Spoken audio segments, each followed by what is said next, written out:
Hey, Gutfoxx here. So, I just want to preface this video and say SDS has done a lot of great work. Don't take this as a huge criticism of their game in general.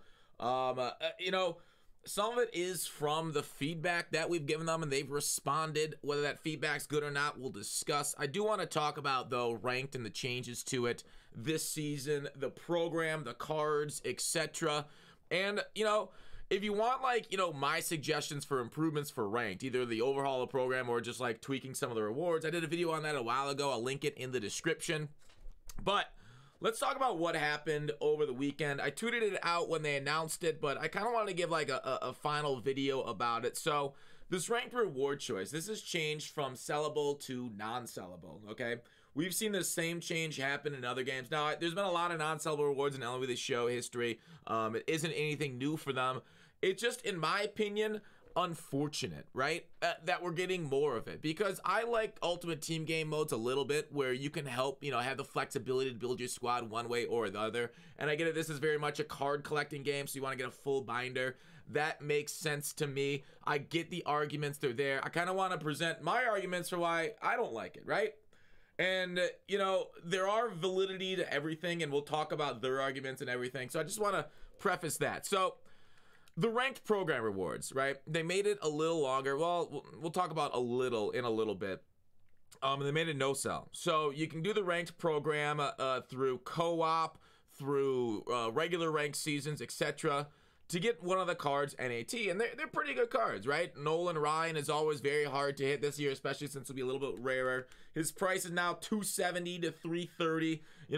I think it's a few days after the season starts, so obviously not everybody's here. $270, $330. It's, a fine price. It's expensive for cards that are hard to get, which is the argument for making them no sell, so that way they're harder to get. Obviously, if you want all three cards, it's gonna be more expensive to buy one off the block, but versus doing the program and getting the World Series pack. But with that said, right, people were angry at it being 30K last season. Because so many people did the program. Now, obviously, not everybody is at World Series yet, right? We haven't seen the final cost of it. Right now, there is 81 people at World Series. So it's about 270K for the first 80 people. Obviously, they reset a lot of people like myself that made World Series back to 198 for a glitch, which, you know what? Getting reset to 700, you only got to win 11 games, or I've done it in 10 games. I went 10-0. To get from 700 to 900, then my ranked season's done. And again, this isn't an overall critique of ranked seasons. Check my other video out for that. But let's talk about the making it of no sell. So a lot of people were angry at it being 30K last season, which is a very valid point. It fell and it fell and it fell. Eventually bottomed out at 30K. So now it's at 250 4 days after. So if you do make World Series now, or what is it, 270, you've made, minus tax, an extra 220K extra if you make World Series right now. Which obviously is great, right? But was that extra 200,000 stubs worth taking away the ranked program and this card right here? Now, obviously, SDS not only made this no sell, but they made it a lot longer to do. Okay, so I, for one, thought, the program pack is cool because it allows casuals that aren't good enough, right? Not everybody's got a monitor, not everybody's good at the game, not everybody can play it, not everybody's got an Adderall script. So you don't need an Adderall script to make a World Series, but it's just comedy right there for you people that don't like comedy. Go ahead and flame me.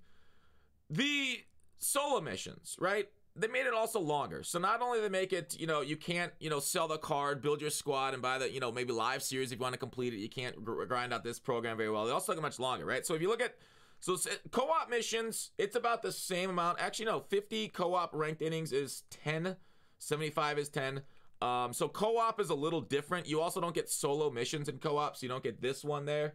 But solo stats, you wouldn't get these ones either. So they're kind of trying to balance it out like that, because solo missions, you have a little bit better. I guess it's 25, 50. So it is 10 for getting 50 there too. But yeah, so just wanted to kind of show that out. So they're pretty similar as far as that. So let's say if you only play solo ranked, and obviously you can mix it and match and stuff. But let's say you play solo ranked, how long will it take to do it? Solo missions, I'm not sure people are going to end up doing these missions with these cards that are a little bit worse off overall. If they do, it's going to be a little faster because you get 5 reward points there. So you got to get to 100. Okay, say you finish 15,000 solo ranked PXP. Okay, say you get that done. 10 for that. All right, solo stats. Say you do all of these missions right here. So 10 plus 10 is 20, 30 for this one, and 45, 50. So all the missions between solos and solo missions is 50, unless you do these things, and it's a little bit more. But then you got to do innings, right? Then you got to do innings. You got to get 50 more of these to get the guy. So 25, 5, 10, 15, 20, 25, 30, 35, 40.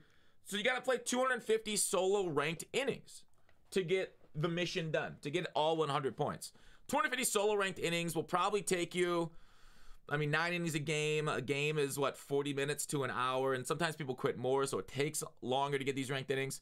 I think, correct me if I'm wrong, but didn't last season have like you got a reward for just winning a game, and I think they took that away, which kind of sucks. Because, like, SDS has heard people's feedback. I think it's terrible feedback that quitting is an issue. Quitting is not an issue in this game, right? Quitting has never been an issue in online games. The only issue that it is your reward system set up poorly. And we'll talk about rewarding versus disincentivizing, and that's kind of what SDS is doing right now with some of the ranked issues. So, I'm not too far off the deep end here. So, basically, you got to pay 250 solo ranked innings or co-op innings mixed with that to get the big no-sell pack. 250 innings is probably going to take you, let's just say, an hour per 10 innings. 250 innings equals 25 hours. So 25 hours for a no-sell 99 overall. I feel like that should be sellable. I feel like since they increased it, they should give people the price on it. Now we'll see what this ends up falling down to. Could be cut in half in price here shortly, since it's only 4 days after the season and there's been a lot of offline content to grind. So I think the biggest issue is the disconnect between top-end guys who have the ear of SDS and a lot of the casuals who don't. Now, this game is very casual-friendly as far as offline modes. There's even events. There's even, like, BR and stuff programmed. That's great. I really do enjoy the BR program. Getting these cards done and free and sellable. And these things have maintained a pretty good price, even though they're still the program. Even though they're still a program, they've been pretty nice. And one of the reasons why is during Season 1 of BR and Ranked, there was a lot of bots out, right? SDS sent a big bot wave ban, and there still is a few people, you know, there's quite a few people still doing bots and stuff. They've got back up, you know, that we back up on the bots. But overall, I like that, like, you just win a game, you get a BR point. I don't like that they took that out of Ranked. I think it was in Ranked. I didn't actually pay that much attention. I should have gone back and researched it. But these still stay pretty high, right? Because the bots weren't just farming 12-0s, farming World Series over and over, because a lot of them got banned. So the difference between, you know, Posada, Griffey, Vita, and the guys that came out 4 days ago is like 150, 170K right now, which is a different amount. But we'll see, of course, in you know, a week, etc., what they end up going down to. But in my mind, I don't feel like this change needed to be made. I feel like if you keep bots out your game, Stan Musial's 255, Kinsler's 280, 400K on the top end if people buy it straight out, Nolan Ryan's 270. That, it would have been good to see. It would have been good to see their prices. I'm sad that they both made it harder, longer, and non-sellable for the casual. Like, I think, like, the disconnect there, and let's get into this big point. This is my major point of the video. Is SDS disincentivizing people versus incentivizing people, right? Right now, they're disincentivizing casuals to grind ranked because it's so long and there's so many better things to do with your time because you're casual. You got a 95, you got, like, you can only put so much time into this game. What's the point of doing the ranked program for so long for a card that's non-sellable unless you just enjoy doing it? And enjoy doing it is fine. You're going to do it no matter the rewards. I think SDS needed to incentivize people that actually hit World Series ranked. That should have been the change, right? Through the 101 to get up to 900, right?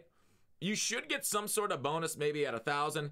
I don't like ranked right now, and my major point is I don't like legend difficulty in this game. I don't think it's very fun, but I get that people really like that, so I feel like that should be its own ranking. But again, go watch my other video about that.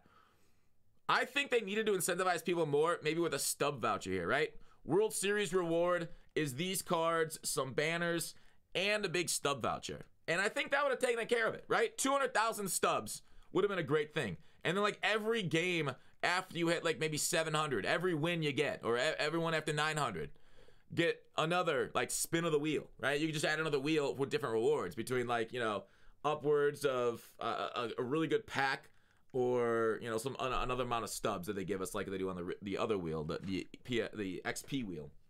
So I, for one, really don't like how they've decided to subtract instead of add to people's rewards. And I'm kind of disappointed that the community saw this as a good thing too, right? So like, you know, some people are getting like a few 100,000 more stubs, but man, it kills a lot of other people's. I get it, it's a good card to add to your squad, but even if it like was 1 million stubs, right, like they used to be in World Series, you still got to outlay it if you want all three, if you want to complete your collection. So that is a little frustrating too. It's like, okay, the higher the price of these things, if you want to use all three for your collection, you're going to be a higher price. So there's a lot of like, you know, diametrically opposed positions. Whereas like, do you want them high priced as cards to incentivize to get to World Series and sell them off? Or do you want them low price so that way people can acquire them for their binder? And like, I feel like there's a great middle spot there where they're, you know, whatever price they are, the addition of the stub voucher kind of solves all the issues with getting to World Series and getting rewarded. And then every game after gets a reward too. I'm disappointed they got rid of the after game rewards that they used to have in the game. Maybe they did that to fight bots. But I think my biggest problem is like overall, they've started like to not really like, they've disincentivized people quitting, but like that's not the big issue with the game.